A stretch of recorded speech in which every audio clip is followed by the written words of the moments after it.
Video ক্লাসে তোমাদের স্বাগতম। আশা করি তোমরা ভালো আছো। আমি মোহাম্মদ ওয়ালিউল্লাহ, বিশেষ শিক্ষক পদার্থবিজ্ঞান, দশম শ্রেণী। আজ 10ই নভেম্বর 2020। আমি আজকে তোমাদের অর্থাৎ দশম শ্রেণীর পদার্থবিজ্ঞান বিষয়ে অধ্যায় 13 অর্থাৎ আধুনিক পদার্থবিজ্ঞান ও ইলেকট্রনিক্স এই অধ্যায়ের অনুচ্ছেদ 13.2 অর্থাৎ 13.2 ইলেকট্রনিক্সের ক্রমবিকাশ এই সংক্রান্ত আলোচনা করব। এখান থেকে অর্থাৎ অনুচ্ছেদ 13.2 ইলেকট্রনিক্স ক্রমবিকাশ আজকে এর তিনটি বিষয় নিয়ে আলোচনা করব। অর্থাৎ ইলেকট্রনিক্সের ক্রমবিকাশের সাব অনুচ্ছেদ অর্থাৎ সাব টপিকস আলোচনা করা হবে। নাম্বার 1 প্রথম যেটা আলোচনা করা হবে সেটা আছে ভ্যাকুয়াম টিউব। এটাকে বলা হচ্ছে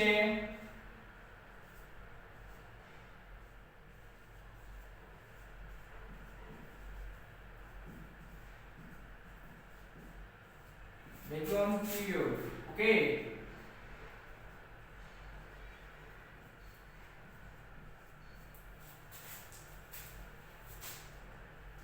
এই অনুচ্ছেদের প্রথম যে টপিকটা আলোচনা করা হবে সেটা আছে ভ্যাকুয়াম টিউব। নাম্বার 2 দুই নম্বরে আছে সেটা আছে ট্রানজিস্টর। সেটাকে বলা হবে ট্রানজিস্টর।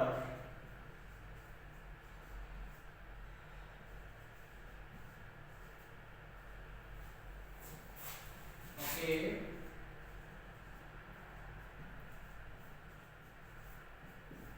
ট্রানজিস্টর। নাম্বার 3 এটাকে বলা আছে সমন্বিত বর্তনী বা ইন্টিগ্রেটেড সার্কিট। সমন্বিত বর্তনী, সমন্বিত বর্তনী এটাকে বলা আছে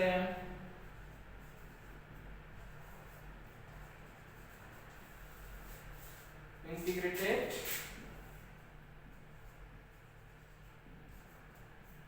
সার্কিট। ওকে, তাহলে প্রথমে আমরা আলোচনা করব সেটা হচ্ছে যে number 1 vacuum tube, number 2 transistor, number 3 সমন্বিত বর্তনী বা ইন্টিগ্রেটেড সার্কিট। চলো আমরা আলোচনায় যাই।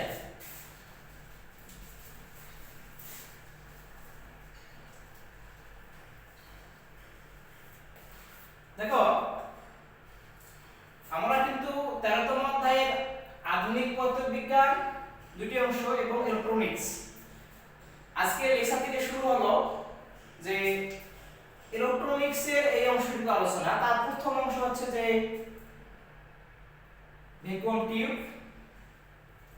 এটা কাজ কি, কোন সালে কোন বিজ্ঞানী বা কি উদ্দেশ্যে এটা আবিষ্কার করেছেন আমরা সেই সঙ্গে আলোচনা করি। নাম্বার 1 সরি 1883 সালে সায়েন্টিস্ট এডিসন উনি এটা এডিসন ইফেক্ট বা এডিসন ক্রিয়া আবিষ্কার করেন। কি এত সালে? কে? Scientist Edison. Okay, scientist Edison ওনার নাম অনুসারে একটি ক্রিয়া আবিষ্কার হয়, তাকে বলা হচ্ছে এডিসন ইফেক্ট। একে বলা আছে এডিসন ইফেক্ট, যেটাকে বলা আছে এডিসন ক্রিয়া। উনি 1887 সালে এডিসন ইফেক্ট আবিষ্কার করেন। সেটা কি জিনিস? সেটা হচ্ছে যে আমরা জানি যে লাইট অর্থাৎ আলোর বাল্বের ভিতরে যে ফিলামেন্ট আছে, ফিলামেন্ট থেকে যখন আলো নিঃসৃত হয় সেখান থেকে ফিলামেন্টে যখন কি উত্তপ্ত হয়ে যায় তখন ওখান থেকে ইলেকট্রন বের হয়, ইলেকট্রন বের হয়ে কাছাকাছি ধাতব পাতের মতো যখন আপতিত হয়, অর্থাৎ লাইটের বাল্বের ফিলামেন্ট থেকে যখন ইলেকট্রন বের হয়ে কাছাকাছি রক্ষিত ধাতব পাতে যখন আঘাত করে তখন বিদ্যুৎ প্রবাহ, ইলেকট্রন প্রবাহ তথা বিদ্যুৎ প্রবাহিত হয়। অর্থাৎ ফাঁকা জায়গার মাঝ দিয়েও, ফাঁকা জায়গা ইন স্পেস, ফাঁকা জায়গার মাঝ দিয়ে বিদ্যুৎ প্রবাহিত হতে পারে। এই ক্রিয়াকে বলা আছে যে এডিসন ইফেক্ট। ওকে, এই সূত্রকে বা এই ইফেক্টকে কাজে লাগিয়ে 1904 সালে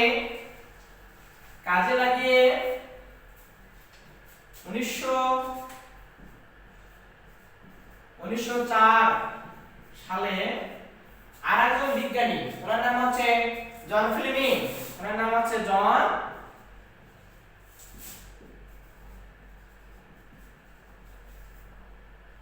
ফ্লেমিং, সায়েন্টিস্ট জন ফ্লেমিং, উনি 1904 সালে প্রথম ভ্যাকুয়াম টিউব আবিষ্কার করেন যার ইলেকট্রোড অর্থাৎ তড়িৎদ্বার দুটি।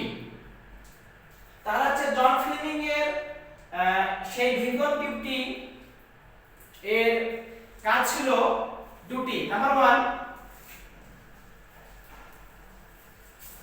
ওয়ান যে জন ফ্লেমিং এর টু ইলেকট্রোড ভ্যাকুয়াম টিউব দিয়ে এসি কারেন্টকে ডিসি কারেন্টে রূপান্তর করা যায়, অর্থাৎ পরিবর্তী প্রবাহকে, দিক পরিবর্তী প্রবাহকে ডিসি কারেন্ট অর্থাৎ ডাইরেক্ট কারেন্ট প্রবাহে রূপান্তর করা সম্ভব। অর্থাৎ এসি সিগন্যালকে বা এসি কারেন্টকে অল্টারনেটিভ কারেন্ট বা দিক পরিবর্তী কারেন্টকে কনভার্ট করা যায় এতকে রূপান্তর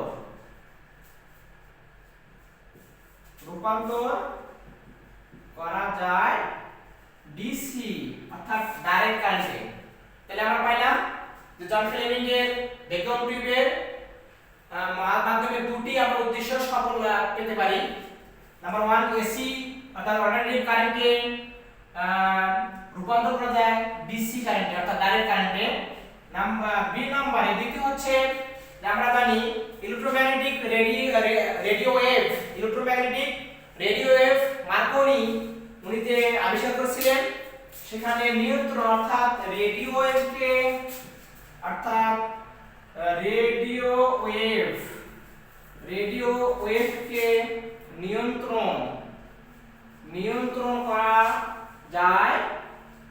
নিয়ন্ত্রণ করা যায় সেটা হচ্ছে জন ফ্লেমিং এর ভ্যাকুয়াম টিউবের মাধ্যমে। নেক্সট আমরা যেটা পড়ব যে এরপরে থার্ড সায়েন্টিস্ট অর্থাৎ লি দা ফরেস্ট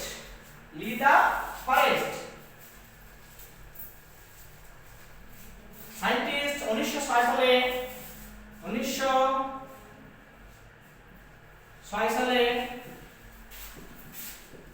লি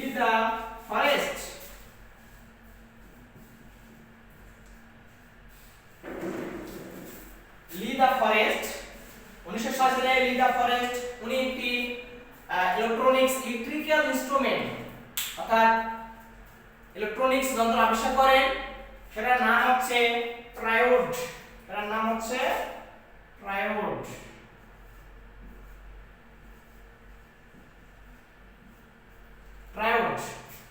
1906 সালে লি দা ফরেস্ট ট্রায়োড নামে একটি ইলেকট্রিক্যাল ইকুইপমেন্টস বা ইলেকট্রিক্যাল ইকুইপমেন্টস আবিষ্কার করেন। সেটার নাম হচ্ছে ট্রায়োড, অর্থাৎ এর তড়িৎদ্বার বা ইলেকট্রোড তিনটি। ট্রায়োড আবিষ্কার করার ফলে প্রথমে টেলিগ্রাফ এবং পরে টেলিফোনে যে মোর্স কোডের মাধ্যমে তথ্য আদান প্রদান সম্ভব হয়েছে। ওকে, এরপর 1946 সালে 1946 46 সালে, সেটা হচ্ছে ভ্যাকুয়াম টিউব 1800, এটা আছে ভ্যাকুয়াম টিউব 1946 সালে 1800 ভ্যাকুয়াম টিউব দিয়ে সর্বপ্রথম কম্পিউটার আবিষ্কার করা হয়, যে কম্পিউটারের নাম ছিল, শর্ট ফর্ম ছিল ইনিএক।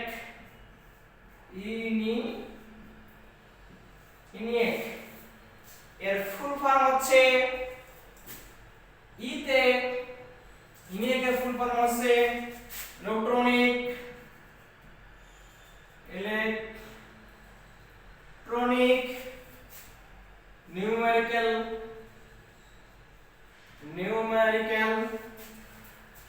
integrator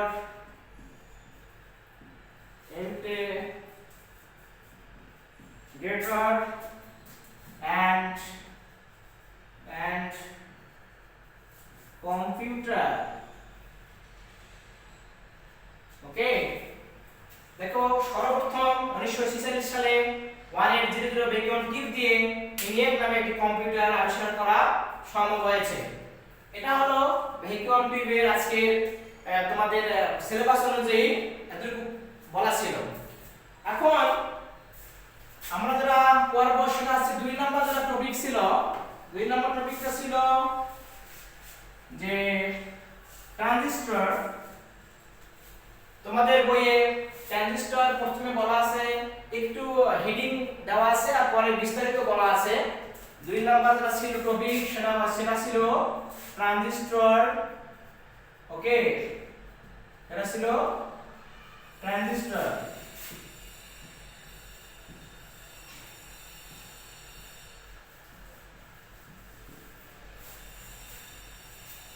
ট্রানজিস্টর এটা হচ্ছে একটা ইলেকট্রিক্যাল ইকুইপমেন্টস, একটা হচ্ছে বৈদ্যুতিক যন্ত্র, যেটা আবিষ্কার করা হয় 1947 অর্থাৎ 1947 সালে। যে ল্যাবরেটরিতে আবিষ্কার করা হয় সেই ল্যাবরেটরির নাম ছিল বেল ল্যাবরেটরি। 1947 সালে বেল BELL ল্যাবরেটরি। ওকে, 1947 সালে বেল ল্যাবরেটরিতে 3 জন বিজ্ঞানী ট্রানজিস্টর আবিষ্কার করেন। কয়জন বিজ্ঞানী? 3 জন বিজ্ঞানী। নাম্বার 1 যিনি বিজ্ঞানী, ওনার নাম হচ্ছে জন বার্ডিন। ওনার নাম হচ্ছে জন বার্ডিন।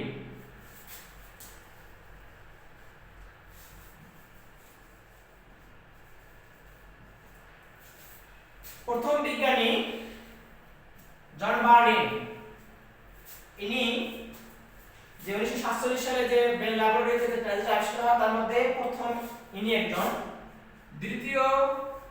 দ্বিতীয় যিনি বিজ্ঞানী, ওনার নাম আছে ওয়াল্টার ব্রাটেইন। এর নাম হচ্ছে ওয়াল্টার ব্রাটেইন উনি। আর 3 নম্বর যিনি সায়েন্টিস্ট বিজ্ঞানী, ওনার নাম হচ্ছে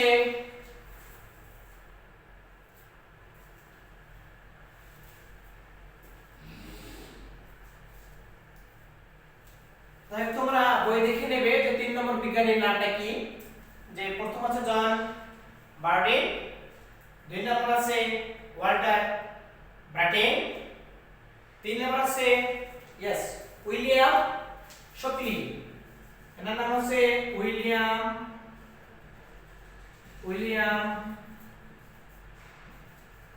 শকলি। ওকে, এই 3 জন বিজ্ঞানী 1947 সালে বেল ল্যাবরেটরিতে এবং নোবেলও পান যখন ট্রানজিস্টর আবিষ্কার করেন। আর তোমাদের বইয়ের পরের দিকে আমরা যখন দেখব যে ডায়োড ট্রানজিস্টর পর্ব তখন বিস্তারিত করব ট্রানজিস্টর সম্পর্কে। আরেকটা আছে আজকে আমাদের আলোচ্য বিষয় ছিল যে ইন্টিগ্রেটেড সার্কিট। কি ছিল 3 নম্বর? সেটা ছিল 3 নাম্বার ছিল প্লাস ইন্টিগ্রেটেড সার্কিট, অর্থাৎ যাকে বলা আছে সমন্বিত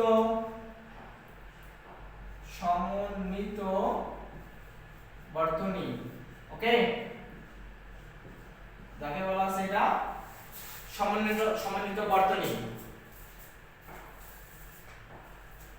আমরা দেখি তাহলে সমন্বিত বর্তনী বা ইন্টিগ্রেটেড সার্কিট কিভাবে তৈরি করা হয়। যে আমরা জানি সিলিকন এবং জার্মেনিয়াম এটা সেমিকন্ডাক্টর, এর মধ্যে বহুল ব্যবহৃত যে অর্ধপরিবাহী বা সেমিকন্ডাক্টর সেটা আছে সিলিকন, ওকে সিলিকন। তো সিলিকনের অর্থাৎ সিলিকন সেমিকন্ডাক্টরের বা সিলিকন ক্রিস্টালের পাতলা প্লেট বা ওয়েফারের মধ্যে অসংখ্য ট্রানজিস্টর, ডায়োড, রেজিস্টর, ইন্ডাক্টর এবং ক্যাপাসিটর, এই ইলেকট্রিক্যাল ইকুইপমেন্টস গুলো বিশেষ উপায়ে ফেব্রিকেটেড বসানো হয়। আমি আবার বলছি যে সিলিকনের পাতলা প্লেটের মধ্যে অসংখ্য ট্রানজিস্টর, ডায়োড, রেজিস্টর, ইন্ডাক্টর এবং ক্যাপাসিটর এই ধরনের ইলেকট্রিক্যাল ইকুইপমেন্টস গুলো বিশেষ উপায়ে ফেব্রিকেটেড অর্থাৎ বসানো হয়। তখন এটাকে বলা হচ্ছে ইন্টিগ্রেটেড সার্কিট বা সমন্বিত বর্তনী।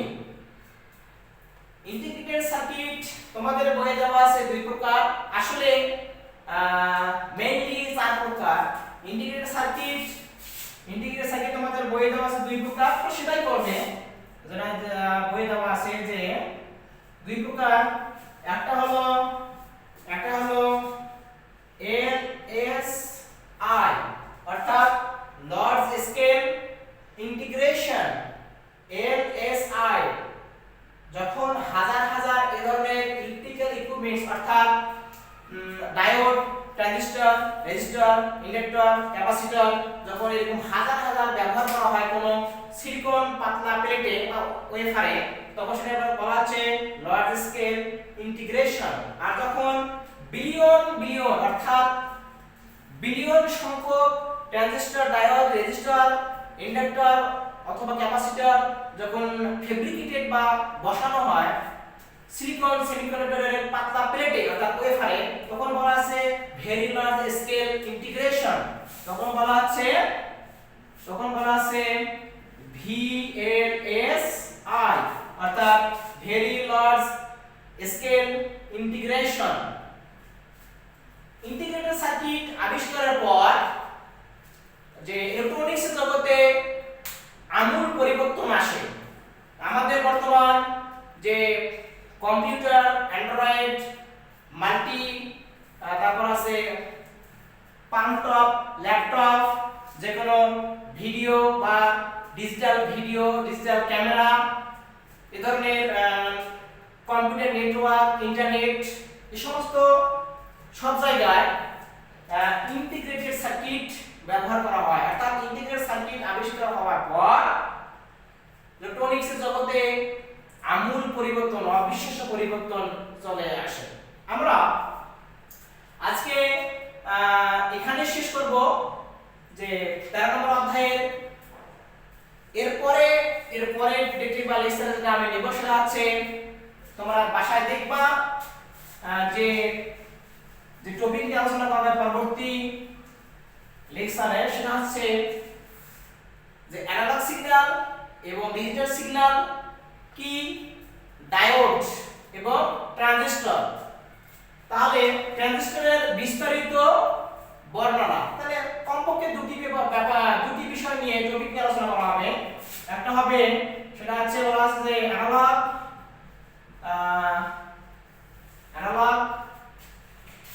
সিগন্যাল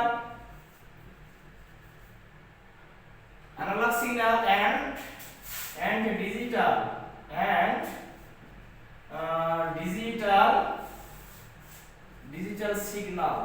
ওকে।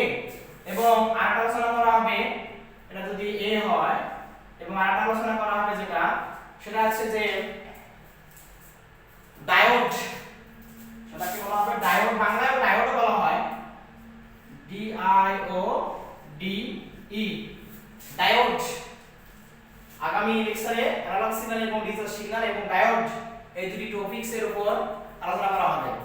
তোমরা লেকচারটা ভালো করে অনুধাবন করবে, বইয়ের সাথে মিলিয়ে পড়বে এবং পরবর্তী ক্লাসের জন্য, লেকচারের জন্য এই দুটো টপিকস বাসায় দেখে নেবে। আজ এ পর্যন্তই, সুস্থ থাকবে, আল্লাহ হাফেজ।